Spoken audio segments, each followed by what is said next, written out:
Good afternoon, ladies and gentlemen. My name is Graham O'Neill. I'm the Chief Executive of ACIS. I was originally going to stand here in front of you as Jack Straw's warm-up act, and I was glad to see how much he relaxed when he realised that he wouldn't be following me. Instead, I follow Carl Vella, a man who's put a huge amount into the industry over a very long period of time.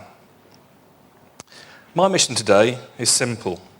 Is to impart a little knowledge about the dark art of distribution. In compiling this presentation, I've met with many distributors, both colleagues and competitors, and discussed the issues that we all face.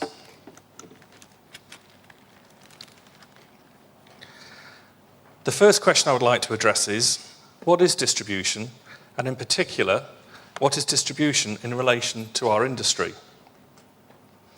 When you mention distribution to most people, they think of a fleet of lorries, a warehouse operation, or that strange-looking girl on Dragon's Den. In fact, distribution is an integral part of the industry in which we all operate. It fulfills a vital part of the supply chain, and it does add real value to the market. The key words within the quotation on the screen for me are service and customers.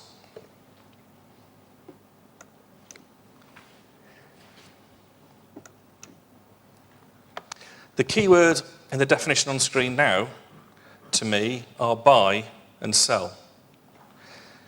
This is most definitely what distribution is not, and I'll hopefully demonstrate this to you over the next few minutes. But first, let me share some key numbers with you. The numbers that I'm about to show you are based on the top 12 by turnover painting refinish distributors' latest filed accounts. They exclude Brown Brothers purely to the way in which PPG accounts internally, and they do not include Hex Holdings for obvious reasons.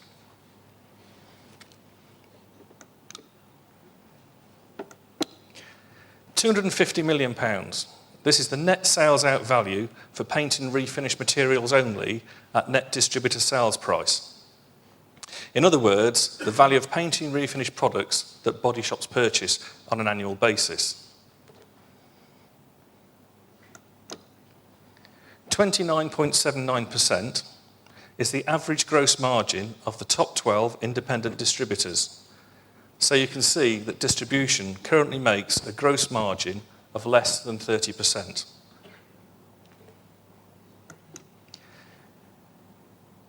.45% is the average return on sales or net profit that a distributor makes. You will see that 2.5% is asterisked. This is to remind me that this number is based only on the distributors in the top 12 that made a profit during 2010. The net average return for the whole group, if you include the loss makers, is just over 1.5%. You can see, therefore, that the net numbers are very much in line with those of a body shop, and we all know how tough it is to make money out of running a body shop. There were 5 distributors for 2010 that lost money, and again, I stress I exclude Hex Holdings from that number, so in total 6 out of 13. £2.3 million is the amount of inventory that a distributor will hold.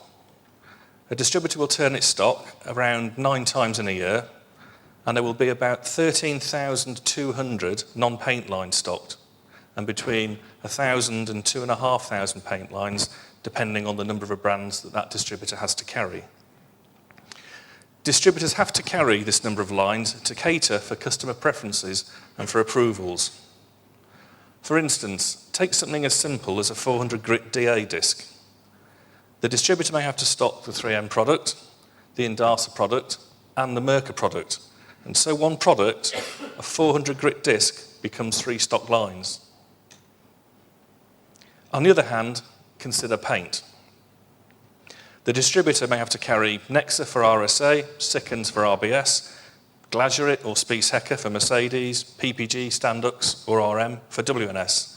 And this list is by no means exhaustive, but hopefully will give you a flavour of the issues that distributors face in choosing which brands of paint to stock.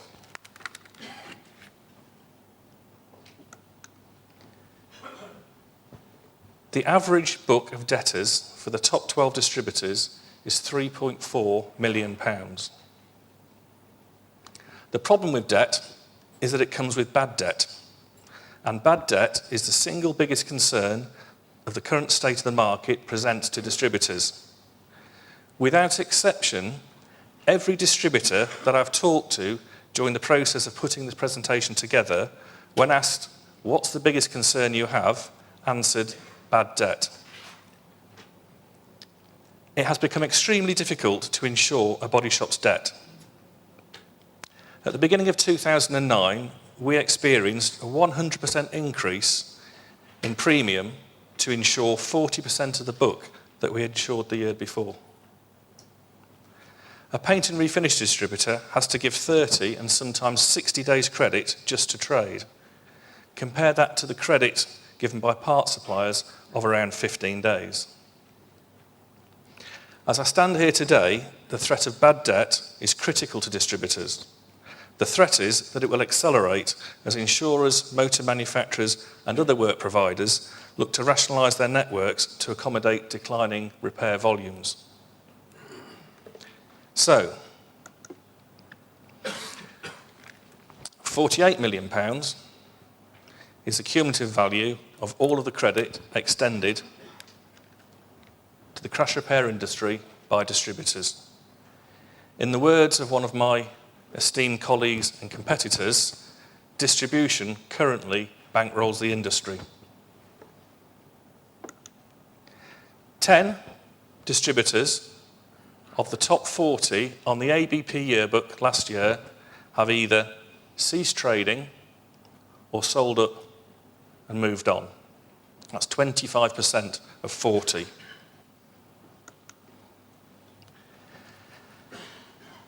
How do we get to where we got to? The biggest single change to the market over the past 10 years has without doubt been the emergence of approvals. The first approval was the original ICI Direct Line deal that was launched mid-90s. Today, there are approval programs in all of the market sectors: motor manufacturers, insurers, accident management companies, fleets, and other work providers. In short, generally speaking, where there is provision of work, there is an approval scheme. Wherever there is an approval scheme, there is a cost of entry for any party involved, be it reduced labour rates and discounts for the body shop, or fees to be paid by the manufacturer or distributor. At the same time, over the past 10 years, the number of body shops has dropped significantly from around 7,000 to under 4,000.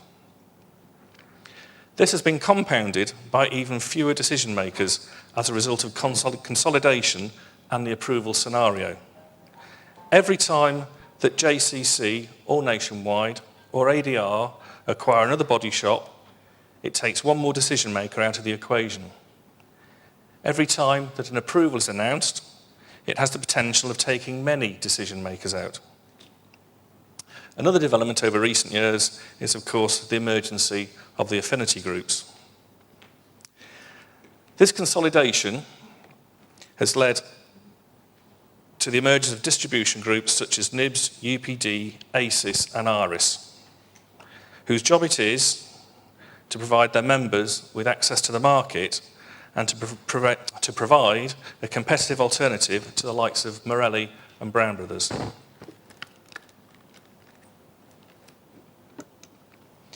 So what has been the impact on distribution?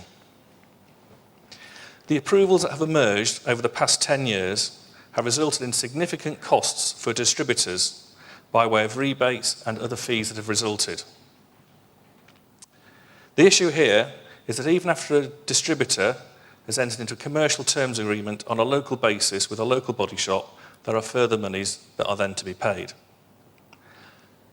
As well as these increases in below-the-line costs, the gross margins for distribution have declined by 10% over the past 10 years, resulting in a 26% reduction in operating income. At the same time, our customers look to us for more support, more commercial support, more technical support, more product and process support. Another consequence of approvals is the need for distributors to carry many paints of brand. For a distributor, more brands equals more cost, equals more inventory, a slower stock turn. But they have little choice if they do not want to be excluded from parts of the market. Those distributors that have recognised the changes in the market over the past 10 years, and indeed recognised them in advance, have invested in and grown their business to take advantage of the current state of the market.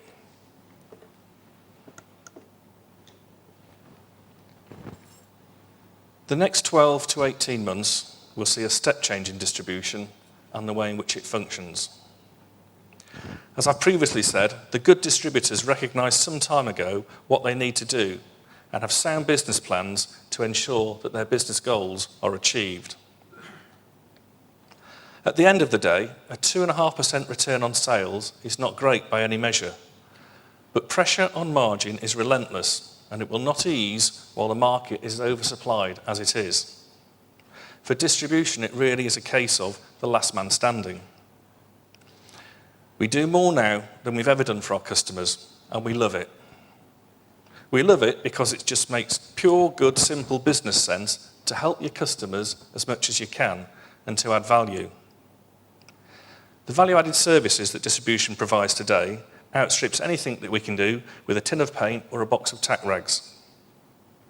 Distributors supply their customers with technical and commercial assistance, with process management. We provide programs such as health and safety management, PAS 125 assistance, online KPI and CSI tools, inventory management, body shop planning. The list is endless. I can't remember the last time that I was asked about the features and benefits of a product. As one of my customers once said to me, "Don't tell me about paint, it's all just coloured water. Tell me about what you can do for my business." I should, of course, point out to my manufacturing colleagues in the room that I do, of course, understand that it's a little bit more than just coloured water. The leading distributors today operate much leaner businesses than in the past. We no longer deliver 4 times a day. We go once. We no longer have 10 vans at a branch. We have 5.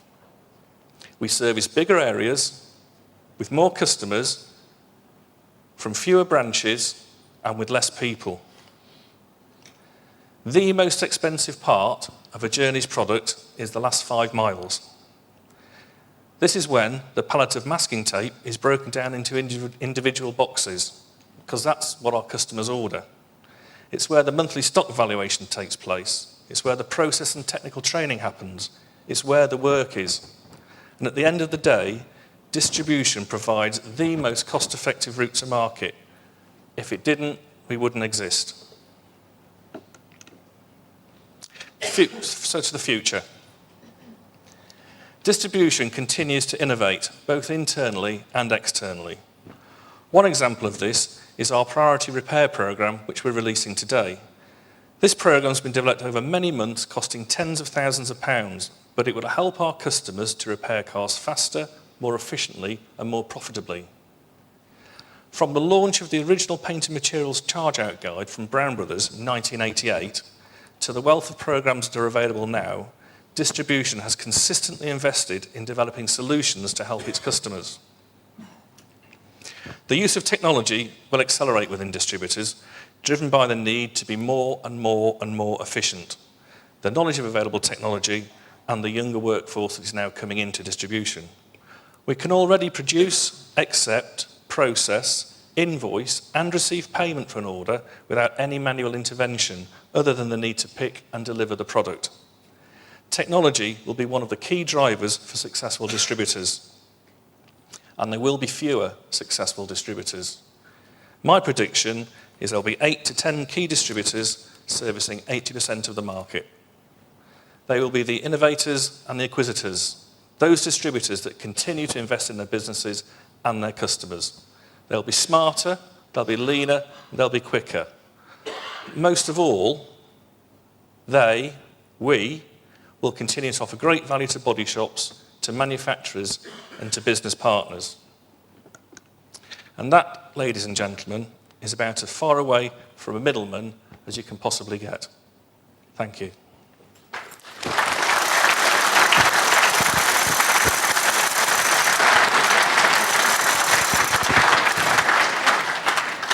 Thank you, Graham. That's fascinating stuff. I've just been busy scrawling notes down as you're talking there. Certainly, there seem to be so many parallels between what you're describing and the body shop industry. Reconciliation, number of ceased trading or sold, profit margin of 2.5%, and a lot of that presentation could have been the body repair industry rather than the distribution industry. Who's reflecting who? Who's reflecting who? Yeah. Are you reflecting your customers, the body shops, or the body shops reflecting you as their main suppliers? I think it's an inevitability. As there's more and more pressure on body shops, there'll be more and more pressure on distribution. And at the end of the day, the market for paint and refinish product is £250 million, and best estimate of the number of distributors in the UK is about 250, of which, if you look on the ABP yearbook last year, it doesn't take long to get down to distributors that are turning over less than £500,000. That's the issue as distribution that we have. It's such a competitive market, and it is very, very, very much terms driven. This industry is absolutely fixated on terms rather than value. So I think... I very clearly remember many years ago Ruth Moorings saying that every body shop manager she knew how much discount they were getting, but not one of them knew how much they were actually paying. That's probably very true to this day, yeah. So it's become fixated on price. So therefore, it's the role of the distributor, I could argue with you, moving away from a middleman, and frankly, the repairers have to buy from where they're told to. And that was one of the reasons that Nigel Hex put down to the failure of his business, one of the reasons, is that most body shops are no longer able to choose their distributor. I think probably 70% of the market is subject to some approval. And, let's be honest about it, the approvals vary hugely as to, whether they're mandated or not mandated and whether they're enforced or preferred or what have you. Equally, the biggest part of the market that's growing at the moment is the free-to-choose market, which was where Nigel operated. Oh, right, okay. Someone said earlier that with an average excess of £600, you take your car to a body shop and pay them cash, and that is absolutely the part of the market that is growing at the moment. Okay. What about direct distribution? From the paint companies distributing directly. It happens in other countries? It has happened in other countries, and it's it's almost the complete opposite of what's happened here, because all paint companies at some point in time, whether it was DPC or Sickens, have tried, and Glasurit have tried direct distribution. More recently, of course, and one of the changes over the last 10 years was the fact that PPG bought Brown Brothers. And I won't go into the reasons why they bought Brown Brothers, but I understand those issues. At the end of the day, in strong independent distribution offers without doubt the best value offering to the customer base. You finished off there with talk in your final words about you saw the future as 6 to 8 key distributors. Yeah. Where does that leave the ACIS, IRIS, NIBS, etc. of this world? Well, I think if you look at all of our organisations, whether it's ACIS, IRIS, NIBS, UPD, there's a spine that goes through them, and there's probably in those 4 groups there's probably 12 distributors that are common. You might have a member of ACIS and a member of IRIS, or a member of NIBS and a member of ACIS, and they will be the surviving distributors. The low end of the market will always be there, especially at the moment with the current state of affairs with excess and low value repairs. So it's becoming even more like the body repair industry, because that's exactly the way that the body repair industry gets. Yeah, and I think I think if you look at where ACIS was born from in particular, and IRIS and NIBS and UPD was, I said in my presentation, these distributors recognised some time ago the way the market was consolidating, and recognised that as good as a strong local or regional distributor is, and they are bloody good, they cannot compete in a consolidated national market. And that's why they formed and joined these organisations. They were the forward-thinking distributors that ultimately will survive. Which is perhaps what we're seeing with body repairers in the affinity groups that you mentioned in the presentation. Absolutely, yeah. Okay, a very big rattle hand for Graham O'Neill. Well done. Thank you.